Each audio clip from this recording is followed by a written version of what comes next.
Eu também morei nos Estados Unidos quando era criança, fui alfabetizada, aprendi a ler e escrever primeiro em inglês e depois em português. E quando eu voltei para o Brasil foi bem difícil reaprender, ou melhor, reaprender a falar português e aprender a escrever em português. Foi um desafio bem grande. Então eu sempre acho que é mais fácil aprender inglês porque eu aprendi primeiro do que português, né? Eu sei que bastante gente tem essa trava com o inglês, de achar que é difícil, mas quem aprende português com certeza aprende inglês, né? Então eu morei alguns anos lá quando eu era criança, voltei na adolescência por um tempo, depois durante a faculdade eu fui fazer um intercâmbio, fiquei alguns meses lá trabalhando na Disney, e eu trabalhava na entrada do parque e conseguia falar com todo mundo que passava por ali, treinava bastante o inglês, trabalhava nas relações com o cliente lá também, quando tinham alguma dificuldade com algum cliente brasileiro, alguma coisa que precisassem de assistência também, eu fazia isso. Foi uma experiência muito legal, conheci gente do mundo inteiro, amigos que eu tenho até hoje em outros países, né? E então isso também foi uma experiência muito legal para praticar o inglês. Não sei se tem algum comentário aí, poder ler melhor. Vamos ler. Para praticar o inglês, né? A minha formação inicial ela é na área da saúde. Mas o meu primeiro emprego com 18 anos, o primeiro trabalho que eu tive na vida foi dando aula de inglês. Eu trabalhava numa escola de inglês, fiz isso por uns 2 anos, quando eu comecei a faculdade.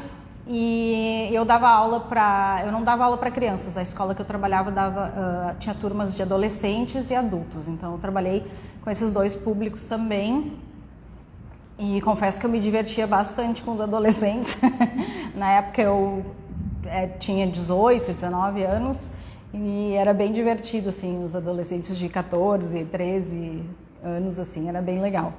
E era divertida a aula, mais dinâmica, mas era muito legal também as aulas com os adultos, assim, vendo eles superando as dificuldades que eles se impunham, né? Então, depois que eu fiz isso, dei aula, daí fui trabalhar na Disney, tive essa experiência. Anos mais tarde, eu tinha ficado afastada, nunca mais tinha dado aula, tinha ficado afastada dessa parte, né? E depois de uns anos resolvi fazer mestrado. Queria seguir essa área da docência, né? Então eu fiz mestrado e dei aula por uns 6 anos, assim, curso técnico, enfim.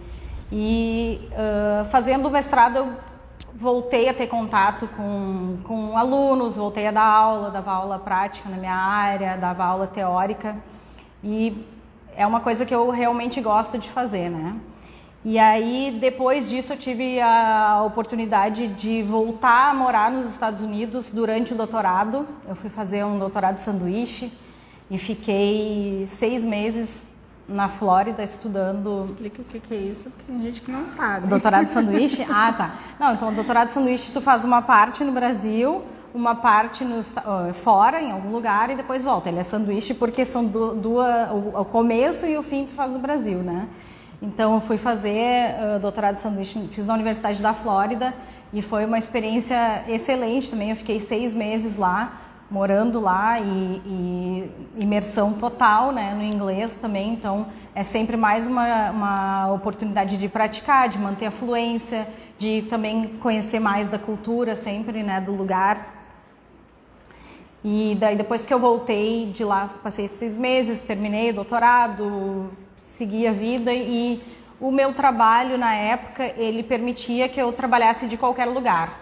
Então, há uns 2 anos atrás, foi a última vez que eu fui para os Estados Unidos para ficar um tempo mais prolongado. Eu decidi que eu fui fazer um curso em Nova York, que era um curso curto, e decidi que eu ia ficar mais tempo. Então, fiquei mais 6 meses lá, trabalhando aqui, né, trabalhando remoto e morando lá.